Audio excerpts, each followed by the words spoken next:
Good. Good evening, everyone. We have President Gollin is recovering from surgery, so he's joining us remotely, virtually, which is allowed. We do have a quorum in the room. So at this time, I'd like to call the meeting to order at 6 p.m. and ask everybody to rise for the pledge to the flag. I pledge allegiance to the flag of the United States of America and to the republic for which it stands, one nation, under God, indivisible, with liberty and justice for all. Thank you. That's good. I can hear. Excellent. So we have a large group of people here tonight, probably the highlight of our evening. So with no delay, we're going to turn it over to them. I had already mentioned that Mr. Gollin is joining us virtually, so he can see as much as he can see. He's also watching the stream. But thank you so much to our VEX Robotics students, advisors, and administrators. I'd like to turn it over now to Chris McPherson, if that's okay, unless was I supposed to give it to you first, Mike? To Chris McPherson, please introduce him. We're so happy you could be here. I'm so sorry about the weather. That happens to us sometimes for these meetings. Hi, Chris McPherson, Director of Educational Technology, and I can say I'm apparently the curse of this weather 2 Tuesdays in a row, but we're nonetheless happy to be here. I will introduce our VEX students as they come up, but what I wanted to start with is just by saying a year and a half ago, Mike was gracious enough to kind of give us the green light to start a VEX program, and I would say, well, with Mike's, I don't even think this is on. It's just for the. Oh, okay. 2 years ago now, year and a half, 2 years ago, 15 boxes showed up in our office with an equally unhelpful packing slip with our intermediate school, middle school, and high school VEX products.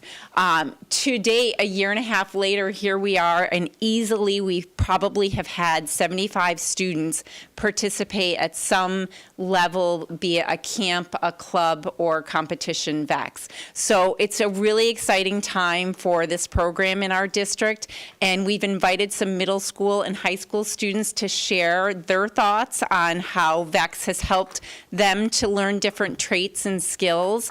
After they provide a few thoughts and highlights, we have a short video from our intermediate school club. Mr. Nick Richards is the advisor of that club. He couldn't be here with us tonight, as well as in our high school advisors, Mrs. Jordan LeClaire and Mrs. Kristen Seville. So they oversee the high school kids, and we've got Coach Cammie Samuelson here tonight. So she will give us an overview of this year's VEX Full Volume Challenge at the middle school level, which is just about entering competition season.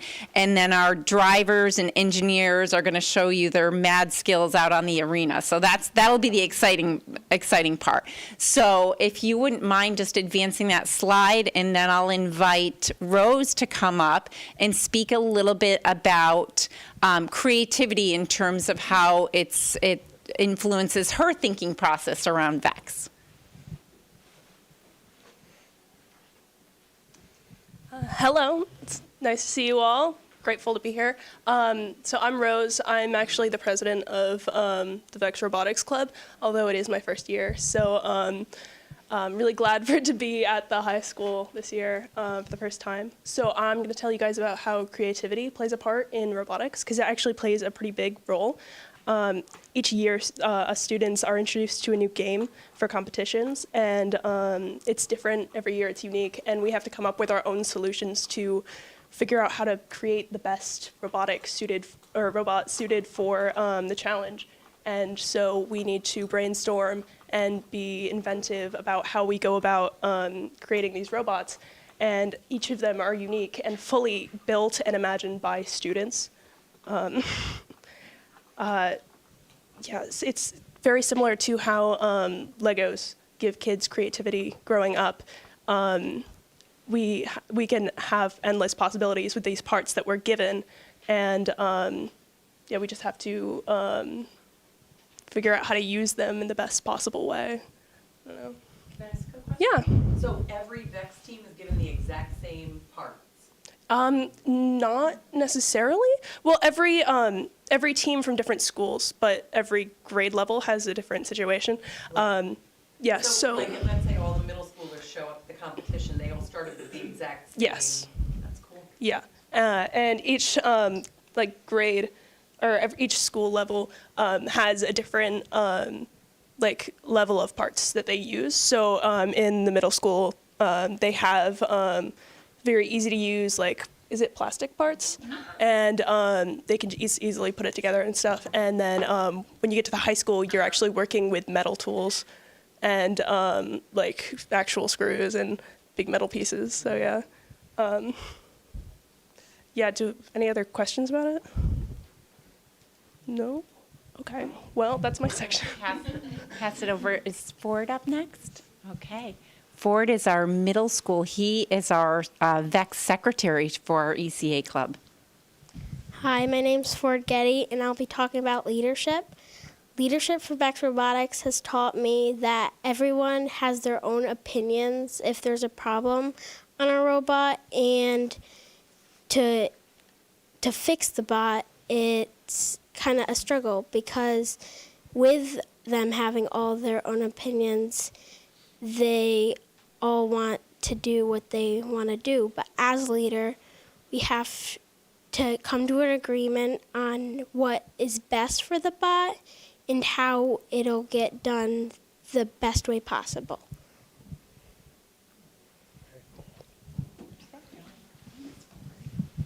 Okay. I think we're going to pass it over to Liam next. What do you think?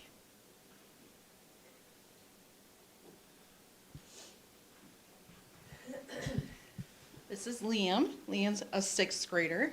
He's new to our team this year. He's got a prepared speech for you. Hello, my name is Liam Caroline. I want to talk to you about how VEX has helped me with teamwork. Can you imagine making a robot out of Legos? Now imagine it's made out of VEX parts. You'll need some help from your teammates. For example, I had to make these claws to pick up blocks to get points, but I didn't know how to. I need some help from my friend, so we used teamwork to do it. Another example is that my friend had to make something but could not do it alone, so I helped them. VEX has taught me that teammates need to work together to get a good result. Therefore, teamwork makes the dream work. Okay, and we're going to finish up with Anthony from our middle school, and then Rowan will wrap us up with growth mindset. So Anthony's going to talk about problem solving. Okay. Hello, I'm Anthony, and I'll be sharing ways that VEX makes me a better problem solver. Imagine taking a tennis ball-sized object across the room and into a goal. Easy, right? Now imagine a robot is doing this job. A robot that you and your friends made from scratch. This is where the problem solving comes in. For example, my friend was having a hard time making a spinning mechanism. We tried many ideas and kept failing until one worked. This taught us to keep trying and learning from our failures. Building a robot is a group effort. I worked with my two friends to create our machine, and we often have different ideas about what will work best. So, we have learned to compromise and try the best idea, even if it's not our own.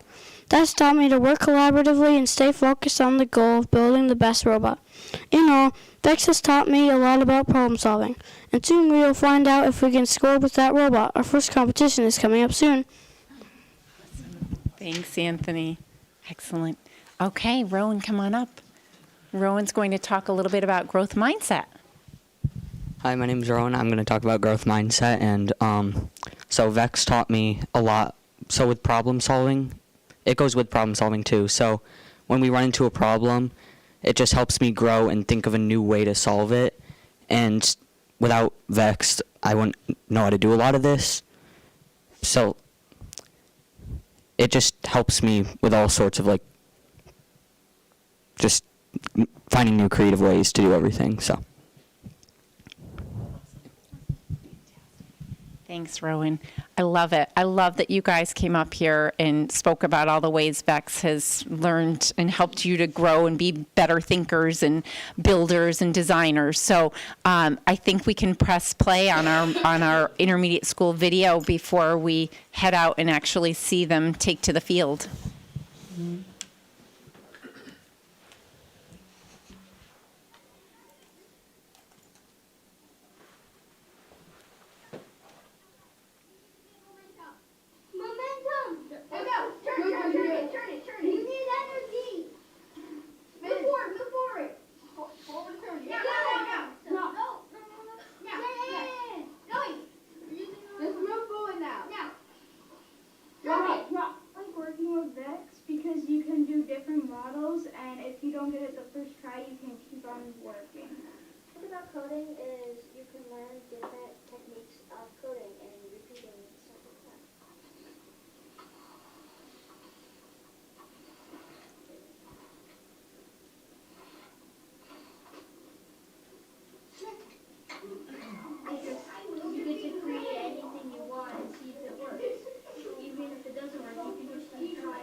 or music or anything? Am I missing anything? Photos. These are I just, really like yeah. that because you get to build a lot of cool things. 1 minute and 58 seconds. I can't see if I have it. You have it. You have it. The thing I like about Bex is we get to program robots. We can also build them. Isn't that cool? Robotics because you get to work together and solve problems. What I like about Vex is that you get to code it and you get to code what it does. You can still do it. 10. You can do it.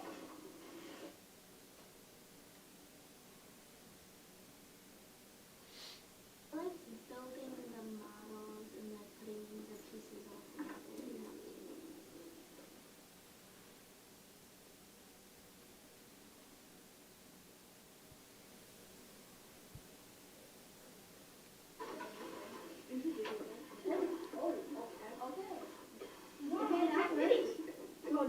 Oh, you had it right.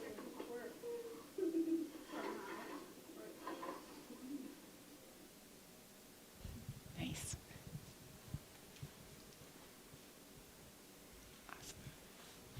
Yes, so those will be Coach Cammie's students here next year.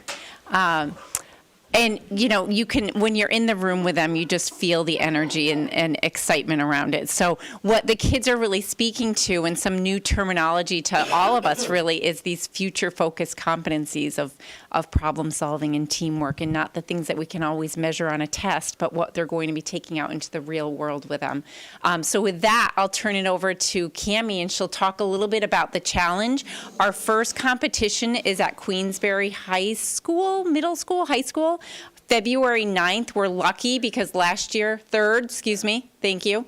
February 3rd, we were driving out to Syracuse for regional and states, and Mike knows the circuit better than I do, but we're happy that it's building and growing regionally so that we don't have to be schlepping around the state to get them to competitions. All right, Cammie, come on up.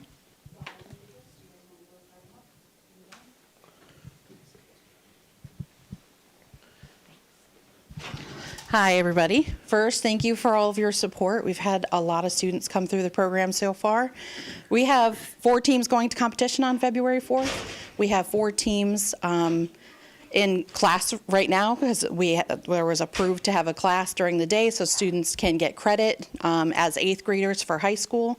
So I've got those, and then those who were not selected, there's another, I want to say 4 or 5 teams who were not selected to go, who are kind of developing skills. So we've got quite a lot going on right now in terms of interest. The game that you're going to see out there is called Full Volume. There are blocks on the board. You can see up here there's a model for you set up, which is great. So you have to get the blocks inside of the goals. There are obviously 3 different size blocks. They're all worth the same point value, but you earn points differently. So if you can get all of one colored block inside of a goal, you get a uniform bonus for doing that instead of having mixed colors. So that means can you create a bot that will automatically sort? And if you have the same fill levels at all 3, so for example, I have blocks in all 3 of my goals, but only enough that they're all touching the floor, that's additional points. If you can get them all to the middle fill level, that's additional points. If you can clear the blocks out of that supply zone, the one that's kind of all clustered in there, they're randomly put in there, that's extra points. If you can partially park your robot there before the end of the round, that's extra points. If you can get your bot inside of that, over those bars and inside of that, that's extra points. And you only have 1 minute to do it. 1 minute. Yes? Can you also, I'm sorry if you're going to, but can you also say something about how the 2 teams work? Yeah, that's what I was going to next. Yeah. So what happens when you go to competition is that you are paired with another team from another school. And on the spot, you have to come up with a strategy. You have to know your bot inside and out, what it's good at, and the other team has to know what their bot is good at. And together, right at the table before you go up, you're developing a strategy for accomplishing that goal within the minute time frame. Additionally, within that minute, by 35 seconds, you have to switch off with a second driver. So there are 2 drivers per round. Plus, there are people who focus on coding. There are people who like to focus on just the building part of it. the students have to fill out an engineering notebook as they do these things, so they have to show their thinking as they go. It's quite involved. So, questions about any of that? I know it's very brief for how much stuff goes in it. Yes? So the two teams are working together Yes. to accomplish this? Yeah. So they're competing with other double teams, but you have to work together with kids you've never met before that day? Right. And so you have several rounds. It's not just like one round and you're done because they're only a minute long. You're going to do several rounds that day. You're going to be paired up with teams of different skill levels, and you have a combined score. That combined score ranks you, you average out, and they rank you, and that ranking is what decides who the winner is. And there would be awards for your engineering notebook, there'd be an award for your interview, there's an award for your automated, and that's how you advance. So there's two robots in there doing the work? Yes, at the same time. And the person's on the computer or with a? No, at our level, we have a remote that they use. So the students have to be able to do the collaborative part of it. They also get a chance to show what their bot on their own can do in 1 minute, and they get points for that.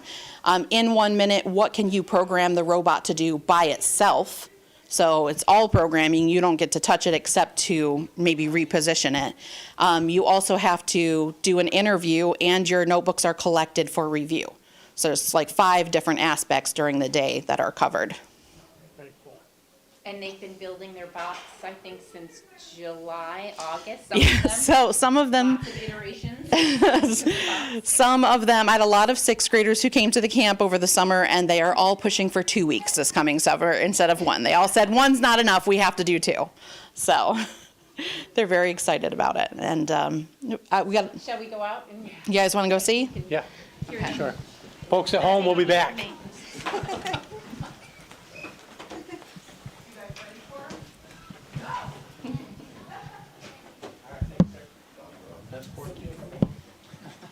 Anytime there's kids, right? Yeah.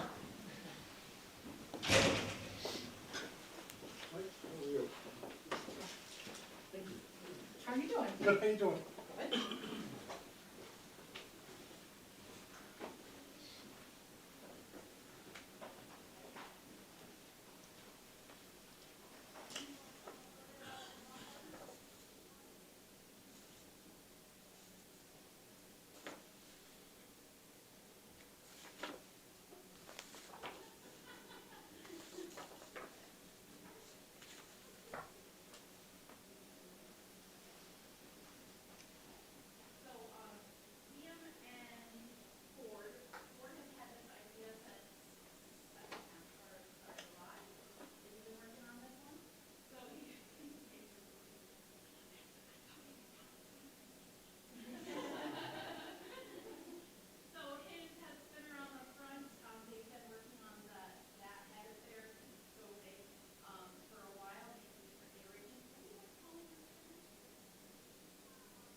in here.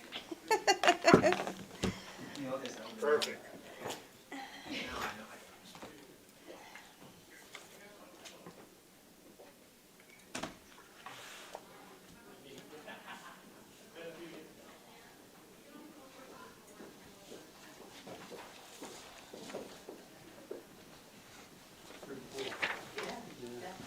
Oops, sorry.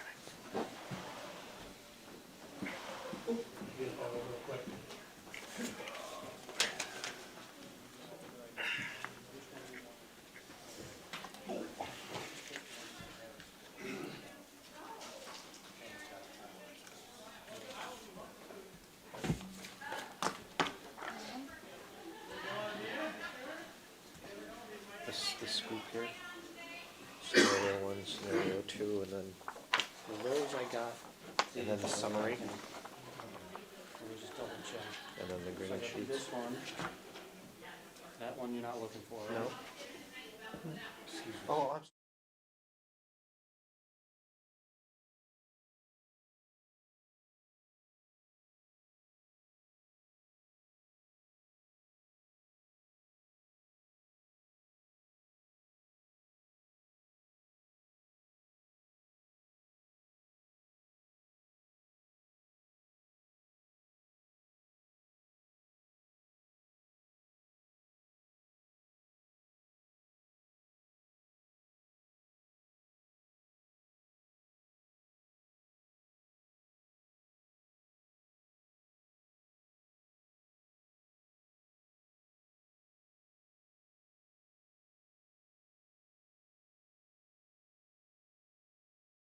Okay, gotcha. So really quickly, I'm going to run down through the rest of my superintendent's report, and then we're going right to building project, and then we'll do our business after that and executive session after that. So I call a little bit of an audible to our normal routine just to try to make it flow, especially with the items we have for executive session tonight. So just wanted to recognize that our chorus, Mrs. Hogan received a really nice letter from the Glens Falls Symphony Orchestra, thanking them for participating back in their holiday concert that they had at Glens Falls High School. I put that in my update that they're participating, but I didn't share that they got that letter back saying thank you so much for the support. On the electric bus mandate, I also linked in there a letter from our local legislators that are coming out saying that they're very concerned about that mandate, the cost, and the implementation. So I wanted to share that letter with everybody. You can certainly click and read it if you want, but it's been signed on to by many legislators. A quick thank you, well-deserved thank you to the Ben Osborne Foundation. They recently donated 30 hygiene kits. We had run low on hygiene kits here in the district. That's a great organization. If you ever get a chance to go to any of their fundraisers, please do.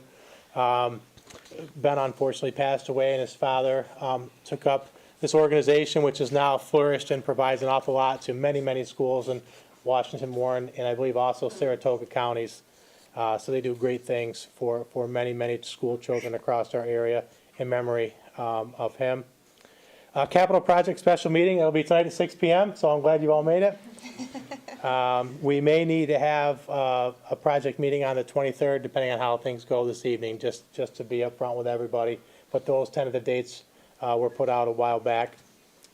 Board retreat, I've heard a few times that folks have said the board retreats have been very helpful for our board.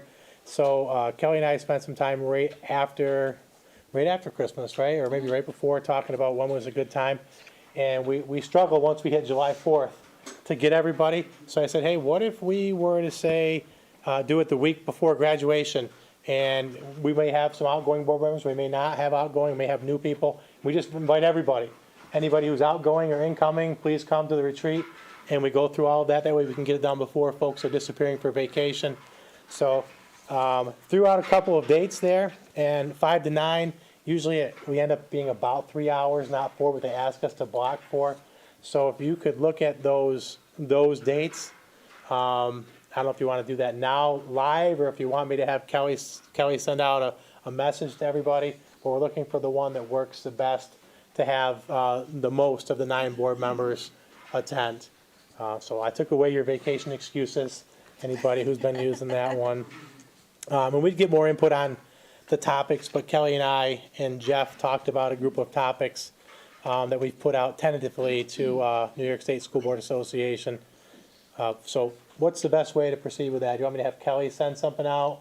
Yeah, I think that's a good idea, Dan. Okay, we'll have Kelly send something out with those dates.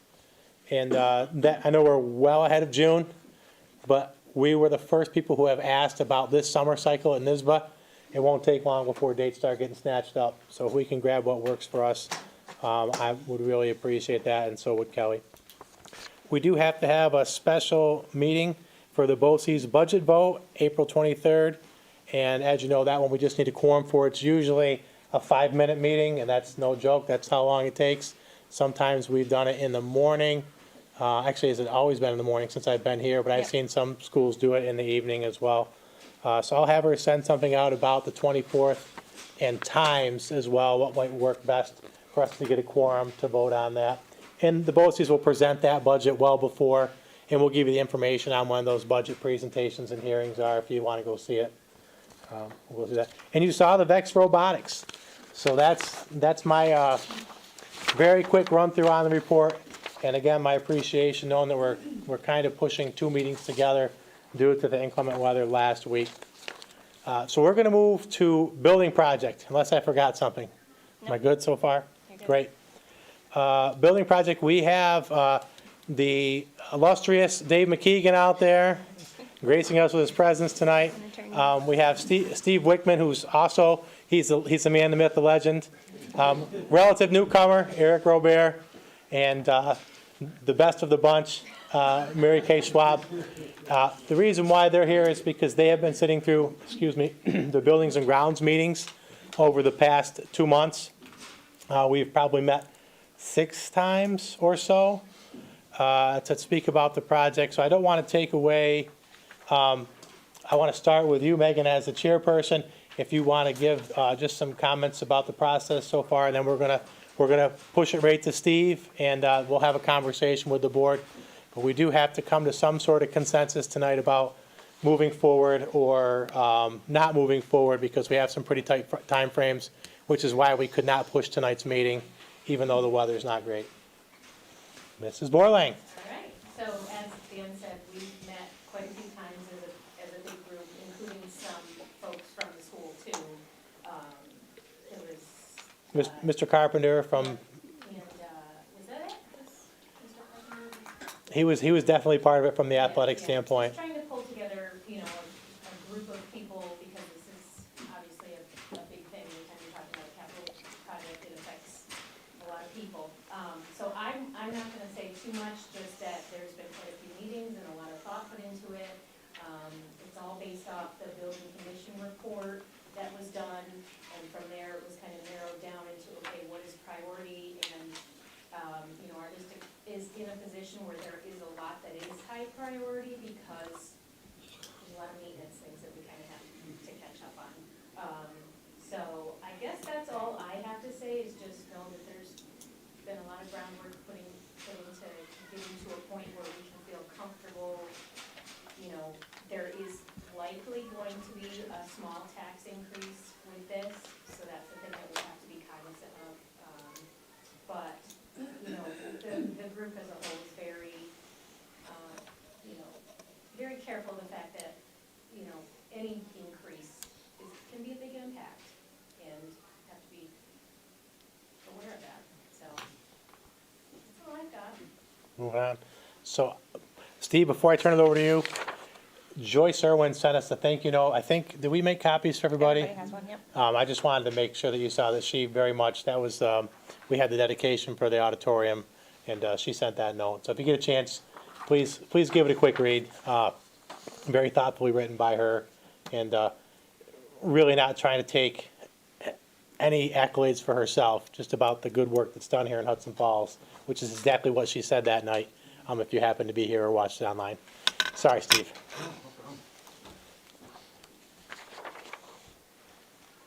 Well, thank you for having me tonight. Pleasure to be here as always.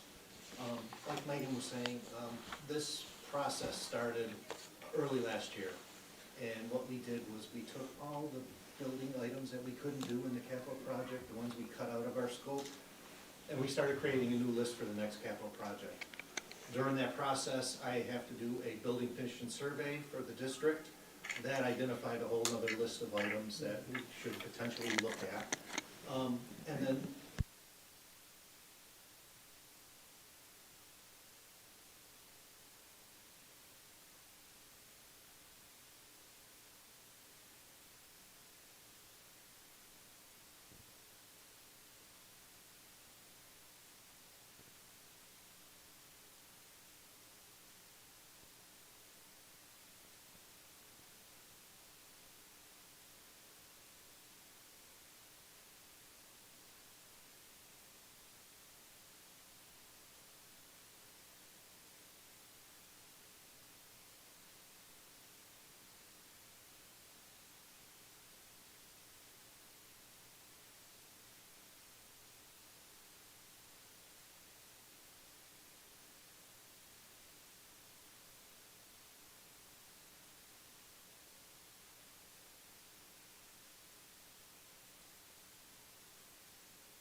So, thank you. So we looked at three different tiers of a project.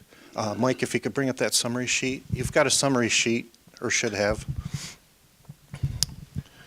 So scenario one is a $24 million project. Out of that, we deduct our DASNY fees and capitalized interest that we include with the project. It gives us about $22.5 million to spend on construction and incidentals. Incidentals are soft costs, their attorney's fees, their architect and construction manager's fees, general administration costs, various things like that that aren't directly construction related. Our next scenario is a $54 million project. Out of that, about $50 million could be spent on construction and incidentals. And then we briefly looked at a $68 million project, which is quite a bit larger. That was up to $600,000 for construction and incidentals. We really want to focus on scenarios 1 and 2, only because scenario 3 puts us outside our maximum cost allowances for the building. So it's not feasible at this time to do a project that big until our costs reset in 2027. So right now, we can fit a scenario 1 project and a scenario 2 project underneath the caps that we have for each one of the buildings. Can you show the scenario 1? This is just a very, very low-level overview of some of the showcase items that could be included in a scenario 1. Here at the high school, we're talking about the secondary access road and improve the student drop-off. Update the group toilet rooms at both of the entryways. Those are the ones we didn't do in the last project.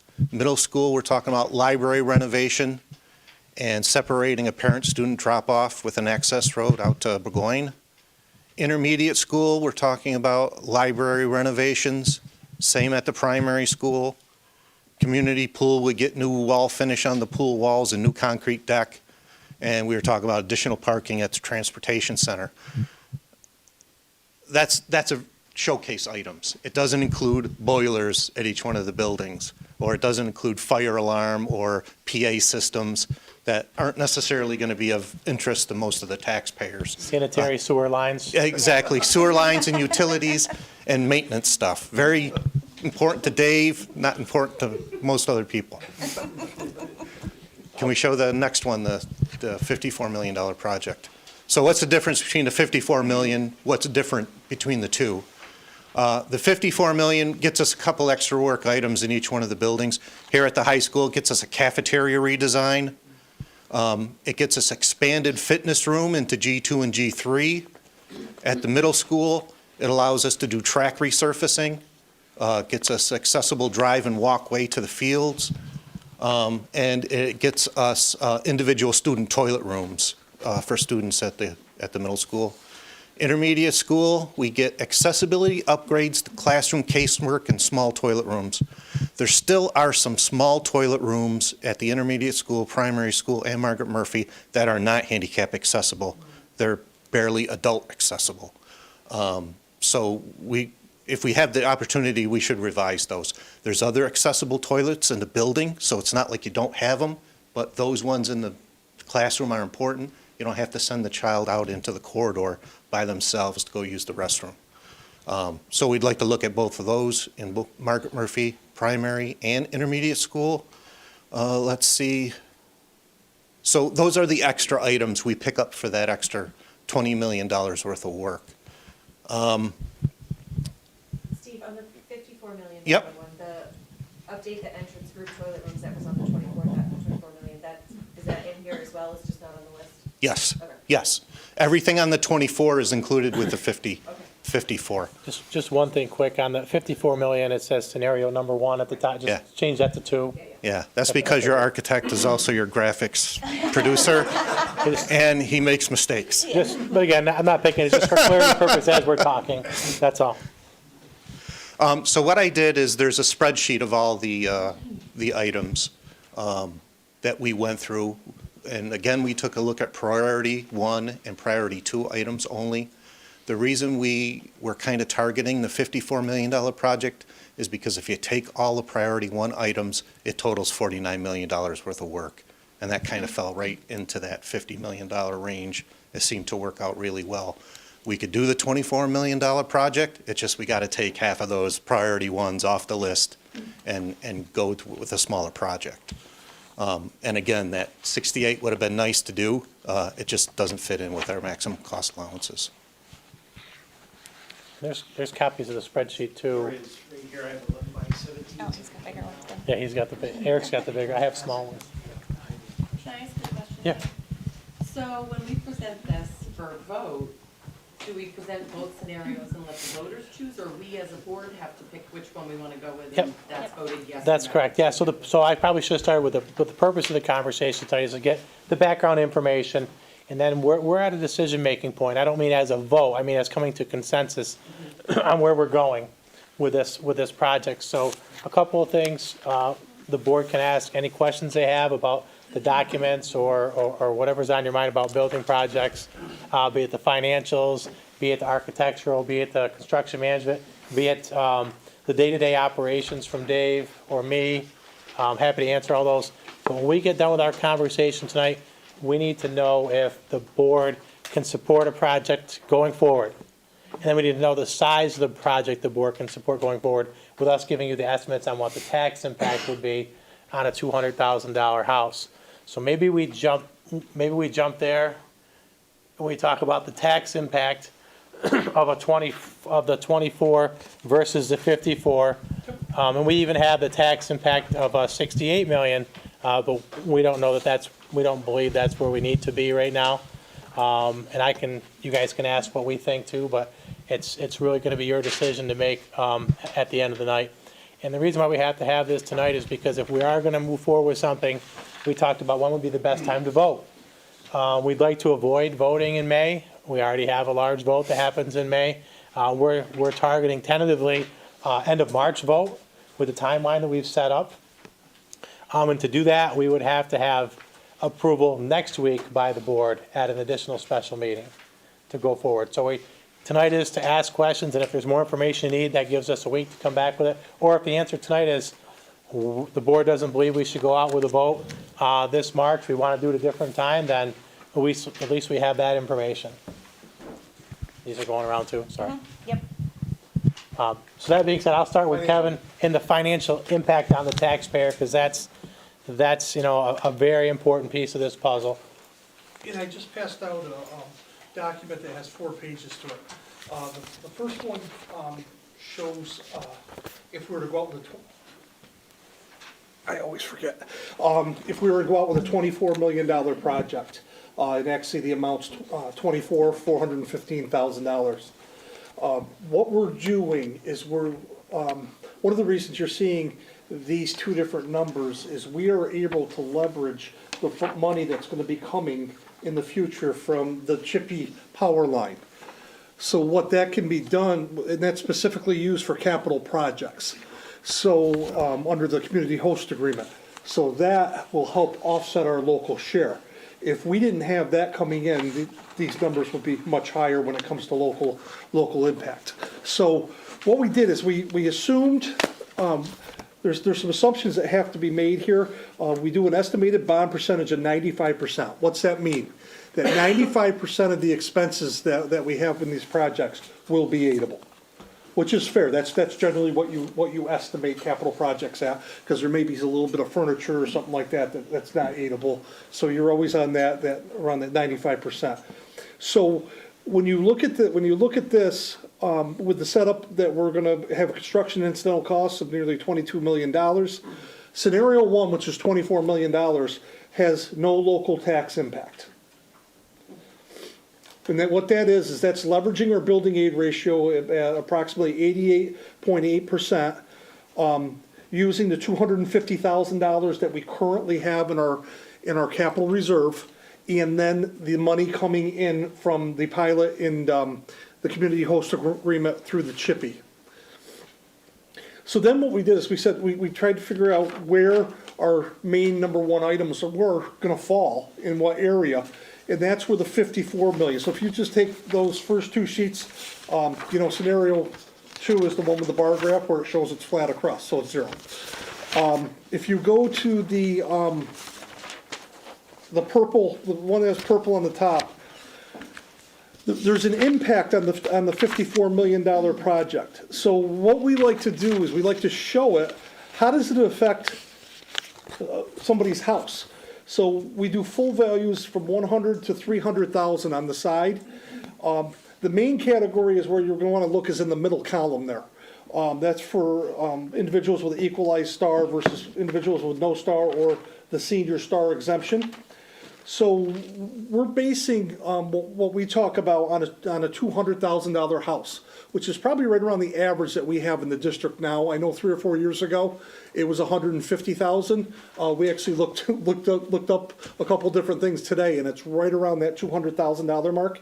So when you look at a $200,000 house for an individual with a regular star exemption, it's $47 per year is the local share.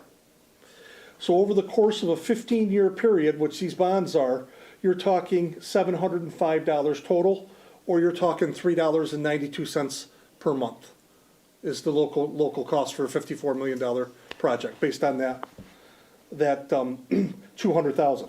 If you look at individuals that have the senior star exemption in that same category, it's $32 a year or $2.67 per month over the 15 years. So any questions on the chart there before I go to the next one?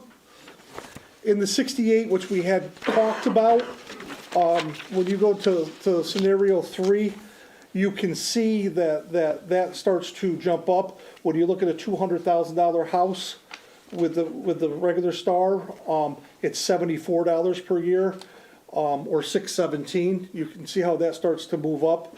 But as Steve noted, we start to get into cost allowances there, which could affect the aidability of certain things in the project. So, but we just wanted to put that out there, that's even a higher amount. The other thing that you're seeing too, when it comes to finances, is the cost of building materials, the cost of building anything now has gone through the roof. So when you look at a $54 million project, I would dare to say, 5 to 10 years ago, that would be dramatically lower than what it is now. Ever since we've gone through COVID and the prices really haven't come down from that, you're starting to get less for what you used to be able to get for that same amount of money.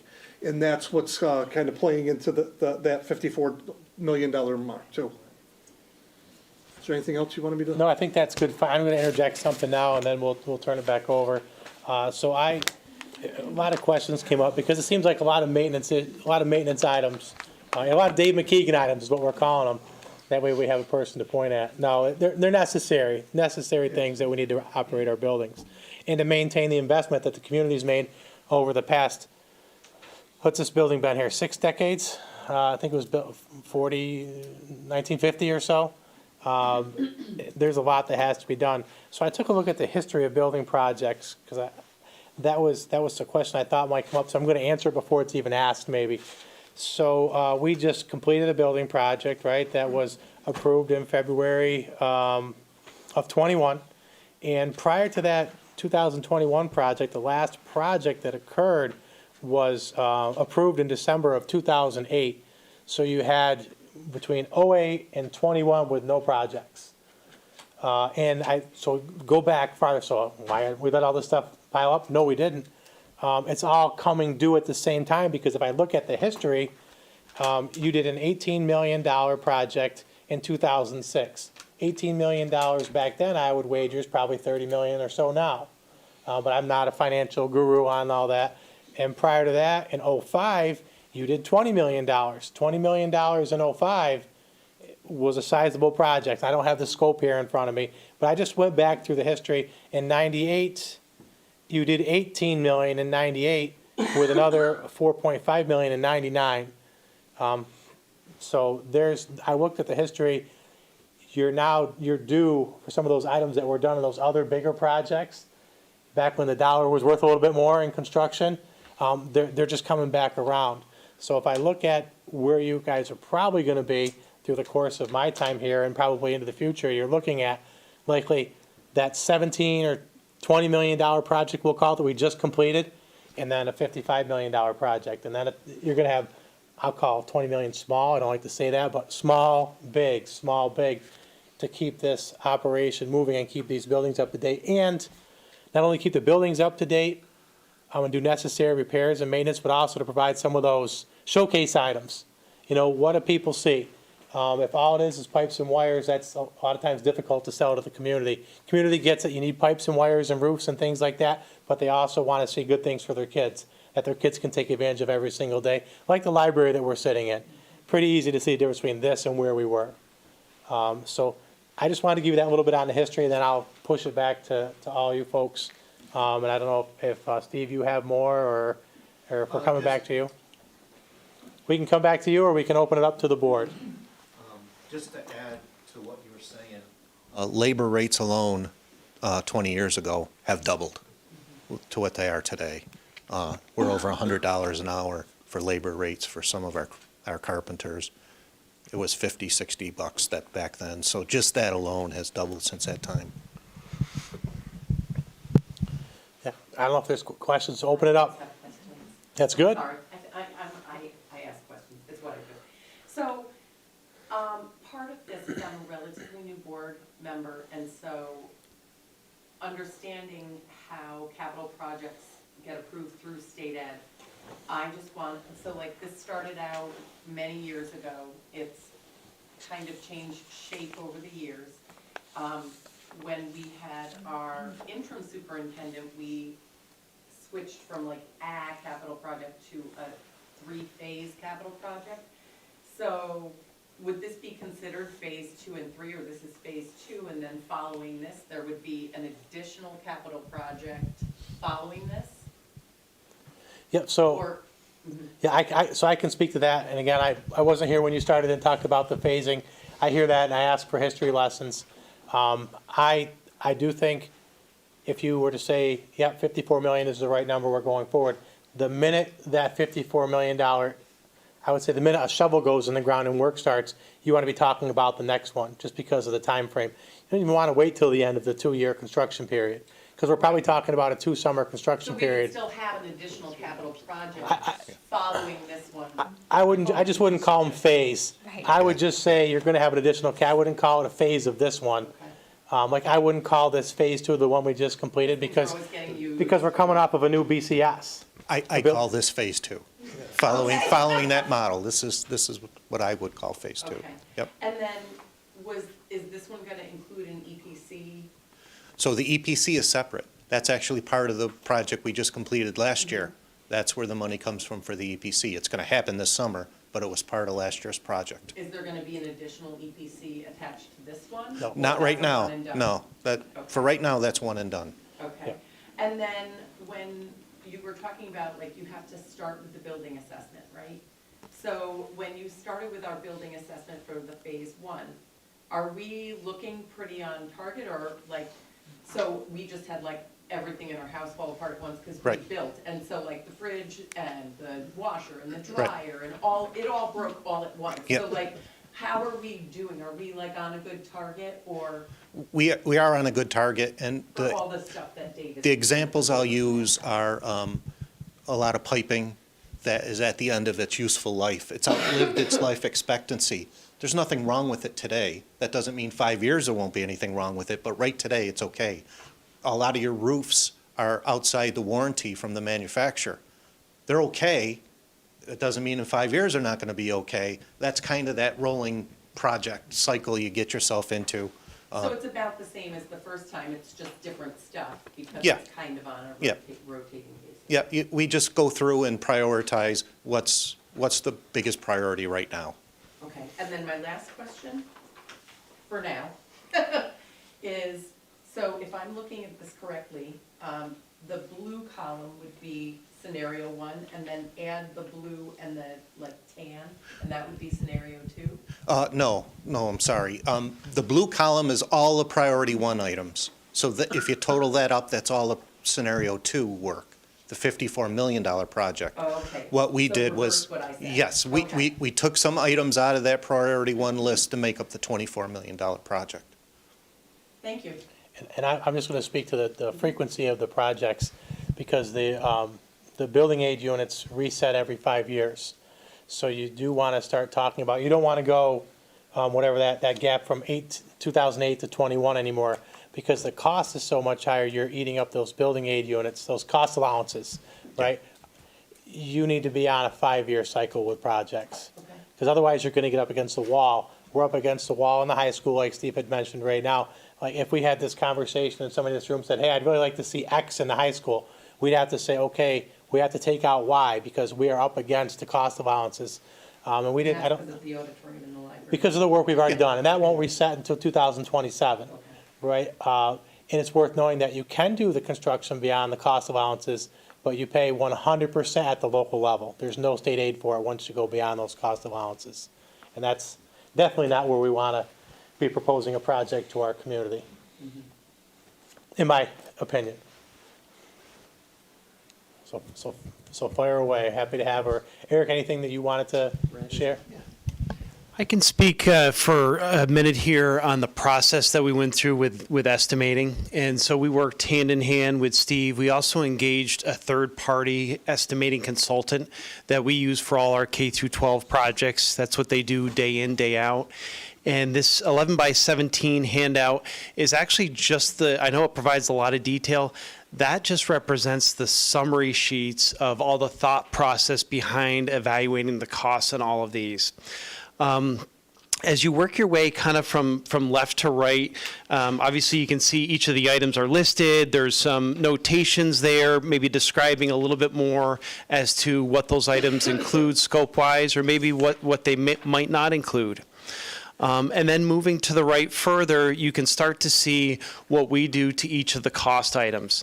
I don't like what we have to do, but we have to be realistic and propose a project that at the end of the day, it's our intent to deliver to the district. So as we start working our way across, you'll see we take into consideration design contingency, because this is very conceptual at this point. We look at escalation to take into account, the average time frame when these activities are going to be taking place and when materials are going to be arriving here at Hudson Falls Central Schools. You can then see the incidental cost budget that is set at a rate or a percentage that's recommended by the state education department. Construction contingency is also included for unknowns that we come across and so forth, and that's how we work our way to the full value cost for each of these items there. And then obviously you can see the priority ones, the priority twos that were spoken about a moment ago. So. But it was a healthy process, several meetings between us and our estimating team, several meetings that then involved Steve in making sure that we really understood, what was the design or what was the conceptual intent of these improvements that we're planning as part of the project. So, thank you. And so I'm gonna put Vince on the spot, because he's on the committee, he's been through I put Megan on the spot, so Vince, you're next. I don't even know Thoughts where to begin because I was the one that was guilty for those projects prior to 2009. And we're doing a lot of that stuff over because Steve and I worked together at that point. But I'm a firm believer the building aid units replenish every 5 years. You should have a project every 5 years. At the end of the third project, the fourth project, the first one comes off, and it has very little, if any, impact, depending on the cost. So when I was at Cambridge, did a project my first year, my 5th year, and my 10th year. The one they just voted on has no impact on their budget because it's the 15th year. It matches So the debt coming off. I'm sorry? It matches the debt coming off. the budget. Exactly. Yep. So I'm a big proponent of maximizing whatever the building aid units are in each building, so you don't get behind it. If you listen to Steve in the beginning, it was over $100,000. The reason we're at that point is because we haven't had a plan. And you need to have something set in place. Okay, you finished the last project, you're doing another project before 5 years, but because you haven't done projects. So if you would have done one 5 years ago, you could have done the maximum on all your building aid units. So I'm a firm believer that the $54 million is the one that we should go for. And it's just like anything. The state has a very interesting way of aiding school districts. If you maintain the building on your own, you pay dollar for dollar. If you put it in a building project, you get whatever your building aid is. Ours is 88.8. I'd rather pay 12 cents on the dollar than 100 cents on the dollar. And I'll never forget, we were in the auditorium and there was a local gentleman who usually comes and had a meeting not too long ago, and he was complaining about the impact. And my comment to him was, if you're gonna get 512% back a rate of return on your investment, would you do it? Of course. That was his response. And I said, then it's a no-brainer, because that's what we were getting back. So it's very similar to that. I haven't figured out what it would be if it, have you? No. Return on our investment? So I think if we don't go for the full 54, we're gonna be behind the 8 ball in the future. And then, even though, in 3 years, some of it goes back on the BAUs? Yes. I'd still wait for 5 years so you can max it out. So the community also gets a feel for what you're trying to do, and if we sell it, I mean, I used to take the dog and pony show to every place I possibly could. Everybody complained at first, but they all went through. I'll go with you if you want. Appreciate it. Not a problem. Questions, comments, thoughts? MK? How much of this stuff, so we trimmed down, you know, we're going to call it phase one, but the first part, we trimmed it down. How Yep. much of that stuff that we trimmed off? I'm assuming most, if not all, that stuff is a priority one? Or did we rearrange a little bit? We did rearrange it, Okay. because when we scoped down for the last project, we took the lesser priority things off the list. Okay. We still have some of those lesser priority things that still didn't make a priority 1 or 2. So there's still some of those. A lot of those we took care of in the EPC project. Yeah. So a lot of that stuff is all taken care of. For instance, air conditioning and all Yes, of I wanted to ask that those falls questions. into a priority 3 or a priority 2. Depending on who you talk to. Yeah. That was, Exactly. so that was my follow-up, is New York State, Yeah. are we assuming they're gonna push that through? So, In a part of the project? that's a great question. So no, we don't have air conditioning across all of our buildings in this project. We do have pricing on that sheet for air conditioning. You can see those numbers are large. They very quickly eclipse even the $68 million project. We're hearing from an advocacy standpoint that the governor will likely propose something about workplace maximum heats. We believe that the New York State Teachers Union will also come out and lobby for that. Right now, did the primary school chiller go back in, Steve? It's on the list, but I think it's a priority 2. I didn't see that, yeah, I didn't see. So our first priority, if we can fit it, is the chiller that we cut out of the last project over at the primary school. In the cafeteria remodel that happens in the $54 million, does that include air conditioning for those spaces? Yeah, you get a brand new unit with air conditioning. So the cafeterias that we do, the library at the middle school, I assume that would include air conditioning, but that building's climate controlled. I won't call it air conditioning because it's not traditional air conditioning. But the pricing for all, like the Margaret Murphy, from my memory, it's about $3.15 million to air condition Margaret Murphy all by itself. And so my advocacy thoughts on that are, if that does come across as a directive from the state of New York, that's great. We'd love to do it. We just need to know where the money's coming from. And be asking them to try to, we ask them for what help are you going to have to fund that for us going forward? Because we now know the cost, and I can use Hudson Falls' cost when I have those conversations. So if we vote on if we say we like scenario 2, which would include the AC units, and then they go in, right, am I right so far? And then New York says, now we mandate this, are we potentially missing out on funding for this? They haven't announced anything. Yeah. They haven't announced anything, but I think We don't know. if they were going to mandate it, it seems like they're going to have to mandate that with some sort of money to follow it. But that's me trying to use a crystal ball on that. But yeah, same idea. And we thought the same thing about our transportation facility. When we looked at this, we pared down substantially. You have some scenarios there, but we think in a $54 million project, rather than spending it's $3.5 million to take the tanks out of the ground and put them above ground, why would we do that in this project? We could do that as a standalone transportation project if and when we know exactly how the electrification of buses is going to work out, and that way we can put $4 million into things that we know exactly how it's going to work out, because the rules are already written for us. I guess that's what I'm asking is, are we, if you look at the air conditioning at the high school, for example, estimated 8.1. 8 million. Right? Yep. So if we, I guess it's just hypothetical. We don't know the answer, but if we consider that we're gonna pay to put that in, and then next year they say, no, you guys have to do it, but we're gonna give you additional aid above and beyond. Correct, but we cut that out, so that is not in the $54 million. What's not? That $8 million in air conditioning is not in the $54 million project. I think one thing that might be a little bit confusing, Yeah, I must be reading this and I wrong. apologize for this, but perhaps the priority levels on this sheet, they don't correspond with the scenarios.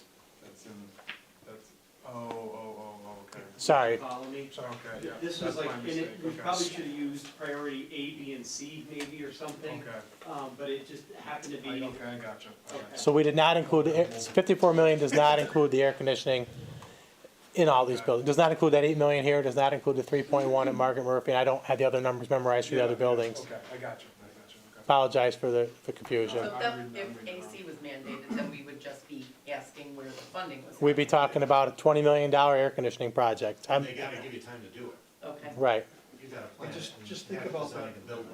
Think about that hypothetically. If they come out with that, we have over 20 million in Hudson Falls. There's 700 other school districts in New York State. Right. Think about what that number has to be that comes from the state. So are they talking about funding it, give us 100%? Somehow I think it'll be leveraged somewhere around the building aid, where they may give you extra building aid units to do things like that. So that's where, so the answer to your question, it may be the same thing, it may even be less, who knows, if they do that, but I don't picture that ever coming out at 100% aidable. Right, and I think with if you're at 54 million with this project, then you start, the shovel goes in the ground, you start planning the next one, you say, okay, we're gonna commit X million dollars to air conditioning, and we're gonna hit a building, or we're gonna do parts of 2 buildings or something like that, and that becomes something you do in the next project. Right now, there's so many items that we need to keep the buildings operational. That would be a great enhancement for kids and staff, and I'm a big proponent of it. You can ask these guys, I talked about it. Try to apply COVID funds to air conditioning certain spaces, and it just did not work inside of the projects that we could plan. I asked to have it all priced out for this, for 2 reasons. One, so we could try to tackle it as we move forward, and 2, so I can advocate for it with a real number if and when that conversation comes up.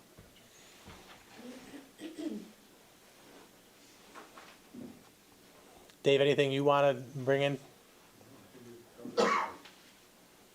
So I just need to know, we need to know, the Buildings and Grounds team, what other information the board needs to make a decision on a project. It would be that, and I guess you've heard what the tax impact is. I guess need some feedback on what we think the appropriate tax impact is for our taxpayers that our folks will support, you know, to maintain and enhance the most valuable publicly owned asset in the community. So if we can have that conversation. I tend to agree with Vince. What is a better investment than the future of our community? And I mirror Vince's comments. I would say that we probably be financially responsible by going with option B. I think that's the smartest, and instead of band-aiding things, we need to stay on top of it. Like Vince has said, you know, there was a huge gap. That's why we're falling behind on a lot of these options.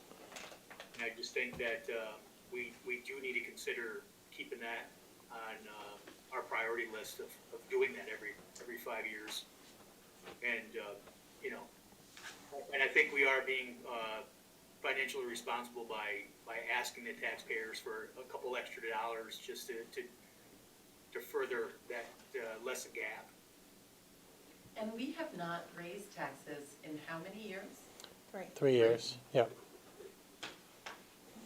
And we're gonna probably have a different conversation. As you know, the governor released her budget today, and I have some state aid runs. It's a conversation for audit committee the next time around. But two separate conversations, but they're interconnected, for absolutely sure. I don't know if other people have any comments. I don't want to leave anybody out. I'm kind of getting a consensus. And as far as talking, Jeff, when you mentioned going and getting in a repetitive cycle, and Vince said it, everybody said it so far, I want to just point out that Mary Kay has been in all these conversations. And Kevin and I have talked about this project and then one more when you talk about those 5-year cycles. But Mary Kay's been a part of all these conversations. She's been a part of all these documents. She's been changing the documents, and we work in different ways so we can see different scenarios. Her lifespan here is a little bit longer than Kevin and mine.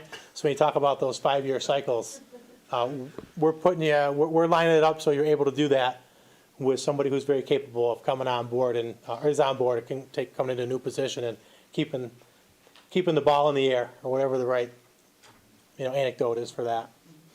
I mean, that is our goal as a board, right? To create a thing that has a vision that continues beyond the people that are seated in this room. And that, this work really kind of felt like catching us up to where we could achieve that vision, and exactly what Vince said. Just get on a cycle, and it doesn't matter, that's the expectation, and we move on.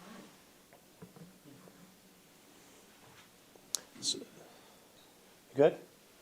Yeah, so I'm just trying to see if we're at, I know Jeff's outside the room, so I'm doing all the hard work tonight.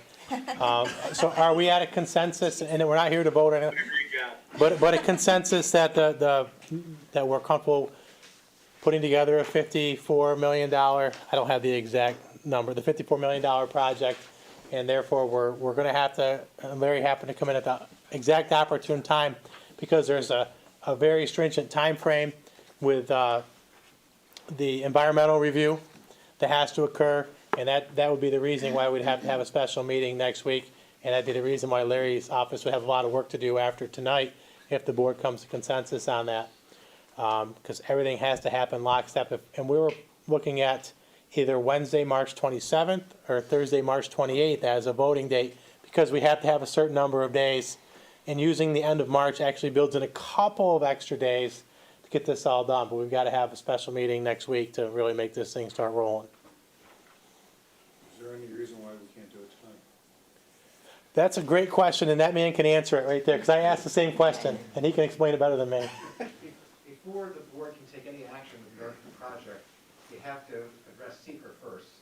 And so we have to take a look at what category this project will fall into. We're hopeful that it basically is a type 2, which then would mean that seeker doesn't really apply, if you will, so you don't have to go through either a short form or long form environmental assessment. However, the one thing that I was told today that I'm having somebody research now just to make sure is that I was told there's about 800 feet of linear feet of access roads to two sites, the high school and the middle school. I just want to make sure that as a result of that, we don't have to do a short form EAF, which I don't think would make a big difference other than the fact that it would take a little bit more time to put together. We would need the assistance of our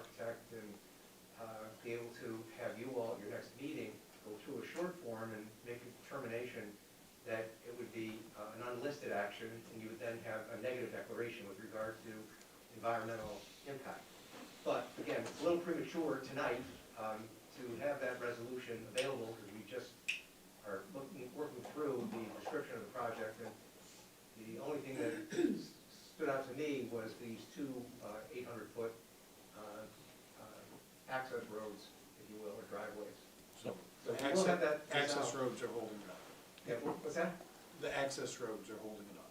Well, plus the fact that, again, we would need to evaluate which project you were going to approve tonight or move forward with. So now we'll look at that 54 million approximate project to make sure there's nothing in it besides those access roads that will have an impact on which seeker determination we're going to have the board make at your next Tuesday's meeting. Next Tuesday, correct? That's what we had put tentatively in the books, yeah. Right. So that's why you can't take formal action tonight, because before you do anything, you have to complete seeker. That's your first action you have to take before you can call the special district meeting before the end of March. And We there's, still have time, though, as Dan just said. The publication requirements will be fine, assuming we can get the publication the first week or so of February, which we should. There's two papers, you have the Chronicle and the Co-Star. Since the Chronicle's a weekly, we have to focus on the Thursday publication dates. That's when they come out. Co-Star is daily, so that's not an issue. and Kelly's got the time frame down here with those, using our special board meeting of next week as the, I'll call it the drop dead deadline of, then everything flows off of that. The other piece worth mentioning is that Dave's been in touch with a surveyor. We are having a surveyor look at the property we own that goes from Burgoyne and attaches to the, I'll call the field side of the middle school. We need to get firm measurements on that to make sure that we can use that for that road access over there without having to acquire more property. If we need to acquire more property, we've got a lot more work to do, and that may not happen in this project the way it's written. And we also have to have a conversation with the property owner of the property that goes from, we'll say outside my office, out to Route 4 between Hogan's Dairy and Poppins Dental. Although we do have a plan B for that if that property doesn't work out, because we own the property contiguous to Franklin. So there's a few moving pieces, as there always is, but I just want to be upfront about them with all of you and with the folks that may be watching from home. So if that sounds like a consensus to me. I'm trying not to talk for you, and I didn't want to leave you out, Mary Kay. Anything that we forgot? All right. So I'll, Kelly and I will be in touch with Larry's office tomorrow, and we'll have the conversation. Looks like that's the way, hey, by the way, that's the way we're going to go, Larry, looks like. That'll save me an email first thing in the morning, and we'll get in touch to see what you need, and we'll get Steve hooked up with you so you can get what you need from him. Would that mean you'd be here at the special meeting? Is that the one where you read it and the president has to say no to the declarations? In the end, it's found that it's not? If you have to go through the short formula, then yes, you have to go through each question, and the consensus has to be that it doesn't have a significant environmental impact. And then you get to the very end, you say, okay, well then it's a negative declaration that it doesn't, it's a declaration that it doesn't have any significant adverse impact. So, Or we may be exempt altogether. right, it may be a type 2 action. If it meets that definition, then it's one simple resolution. You don't have to go through that whole analysis. Okay. In my opinion, you'll end up at the same point. It's just a matter of which I's you dot and T's you cross in order to get there. Okay, thank you. Don't quote me on that, but that's. We didn't put the mic in your hand, so you may be far enough away. Good enough. So if there's no other questions about the building project, I know Dave's got an early morning, probably with his guys moving some snow. I know Steve's got a trip back to Utica, and I'm not sure where Eric's spending the night, but they have a place locally because they work with a lot of schools locally.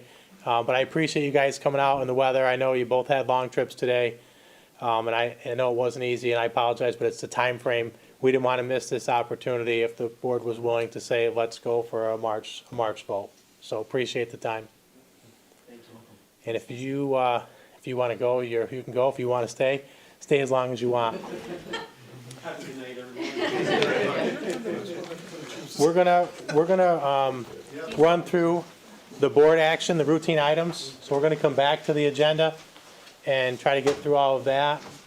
And then we're going to go into executive session, With no action afterwards, so. but with likely no action afterwards, yeah.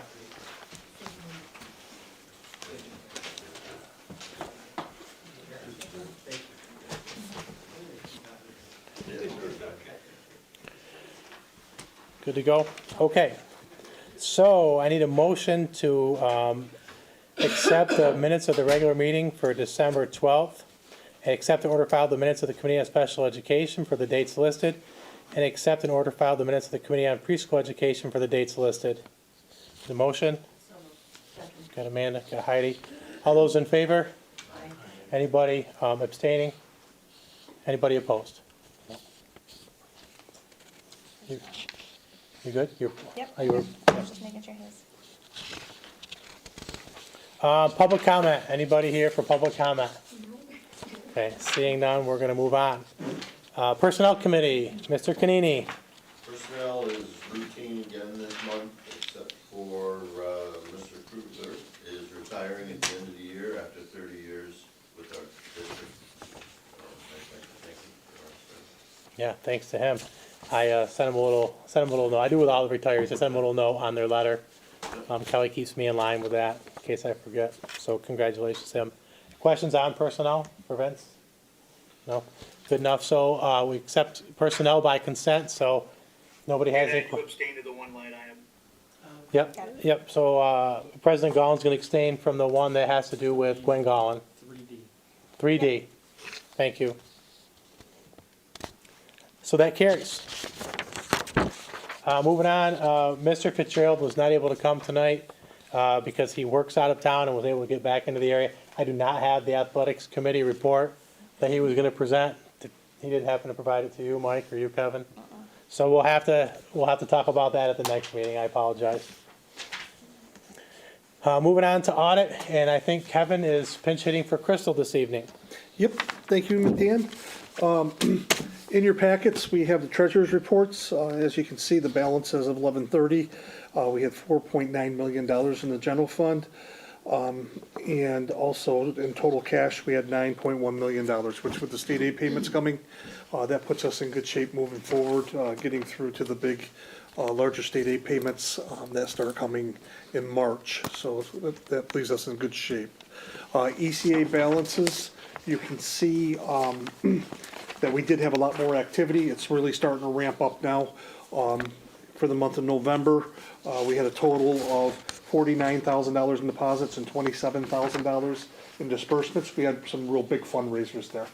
That's the famous donut fundraiser that brought in a ton of money, but also has some expenses associated with it. So we did provide all the backup. So if anybody has any questions on the backup, please feel free to contact me with that.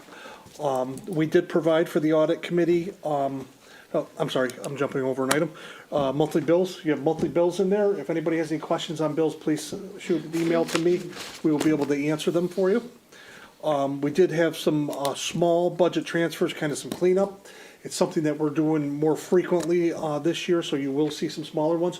There's no board action needed on this. We discussed it with the audit committee. It's below the threshold, just so everybody knows that budget transfers up to $25,000. Mary Kay and Dan can approve those. We do not need board approval. Anything above $25,000 will come to the board for approval. So it's just kind of some cleanup throughout the year. We also have provided appropriation status reports, which is basically our budget, so you can see where we are, approximately getting close to halfway through the year. So if you have any questions, please contact me. We also provided the budget, the 2024 annual budget timeline. Do you need a motion on that? Okay. Basically, that takes us from now up to budget vote day, and all the different steps we're going to have when we have the different audit committees, when we have different meetings to collect information. So we're already starting to roll with that, with budget. So, and there was something, we're starting to get some figures today, which will actually really start to drive that process and make it move quickly. The last item we actually didn't talk about has come in since the audit committee, which was almost 2 weeks ago now, and it's the Tiger Den Cafe ECA account. What this is we're gonna need board approval to create an ECA account for the Tiger Den Cafe, which takes place in the morning here. It's a group of students from Kelly LeMay's class and Dan Sanders. And they provide, they actually have a little menu, snacks, like coffee type things for the adults down in the room. And you can go down and buy these things. So it's almost like it literally is a little cafe in the morning that you go down. I know it's been pretty well attended from what I've heard the first few days of it, but they need an extracurricular account to put the money in and pay for things. So I would recommend that we approve that Tiger Den ECA account. So there's a couple items we're going to need motion and seconds on. It's the treasurer's report. Yep. And then the Tiger Den Cafe ECA account creation. Yep, so I'm looking for a motion to approve the treasurer's report as stated. Yeah, Vince, can I get a second? All those in favor? Anybody opposed? Anybody abstaining? Did you get Jeff's? Yep. Just for everybody else, Kelly is confirming Jeff's votes Yep, as well. And then I need a motion to approve the Tiger Den Cafe ECA account. Thanks, Amanda. Thanks, Heidi. All those in favor? Anybody abstaining? Anybody opposed? Carries. Moving on to transportation. Dr. Steele. You can read the DOT report there and the trip report. We have 2 people retiring this month from our transportation department, Monica Stotner and Donald Waite. They've both been with us for quite a while. We wish them well and a happy retirement. You can read more about them right there. There's a little paragraph from Mr. Cooper. As we spoke last month, a few more applicants are showing interest in driving jobs. We're hoping we get a few more people trained in the workforce in the near future. There's a quick note on the purchase of a new small bus. We traded in bus 136 and 136 and 141 towards those. Those buses are showing signs of depletion. Good time to trade them in, so we'll be doing that in the near future. And as usual, gasoline, diesel, and propane prices there. No? Any questions? No? Good. Buildings and grounds, we talked a lot. I don't know if there's anything left. Mrs. Borling to report? I don't have anything additional. Okay, good enough. Moving on to policy. Okay, policy committee did not meet this month because there was nothing new. So on here we have a policy that needs approval, 7350. It is the policy that deals with timeout rooms, right? And it's just playing catch up with the internal work that we've already done. So it's just gonna be official in there now. Questions? I do have one question regarding the safe rooms. So they're not gonna have access to those anymore, Dan, as Nope. far as the special ed? No, they're still here. We did changes to our procedures last year before the state had mandated that the policies change. I do want to say out loud that Mrs. Miles did really nice work with her people to be ahead of this, along with our principals. It's just making sure that we have the correct policy language as required by the state of New York for those. Okay, I was just wondering, because I didn't see anything, it kind of sounded like they were against the safe rooms, and Mike's looking to speak to you. Yep, it's more specific than that. There's restrictions on specific restraints now. You can't do those prone, laying them down on the ground, flat out, 2-person restraints anymore. And then another major change for the administrators is the reporting process in terms of after a student has been in there, the notification to the parents, the notification to the principal to the parents. So those are the 2 big pieces, the 2 centerpieces of the policy changes. okay. We probably spent 4 or 5 Monday principals meetings, which Mrs. Miles attends to, talking through all this last year to get the procedures in place. Other questions on policy? No. Looking for a motion to approve the policy revision as presented by Mrs. Landsman. So moved. Thank you. Looking for a second. Mrs. Borlang, thank you. All those in favor? Aye. Anybody opposed? Anybody abstaining? Carries. Advocacy. I'm gonna make it so quick for you guys tonight. Two things. The first is that Friday, Dan and Jeff are attending the legislative breakfast. And we have an ASBA meeting coming up in February, I think it's the 8th.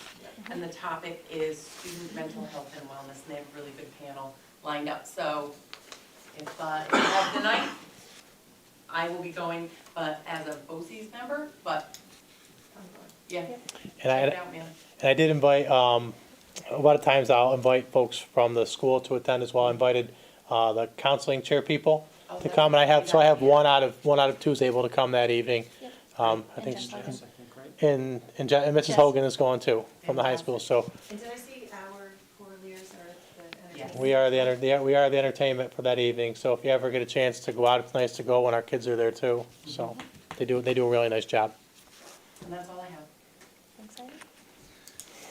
Good enough. More on that next meeting when we get moving through the budget stuff. Great. Superintendent's report we already did. So unless there's any other business we need to conduct, I'm going to look for a motion to enter into executive session. Time is 7:32. 7:32. Amanda is the first. The second is by Jeff. At 7. I think that was first, but. All those. She was first. All those in favor? Anybody opposed? Anybody abstaining? All right. We're in. We'll give Brett a few.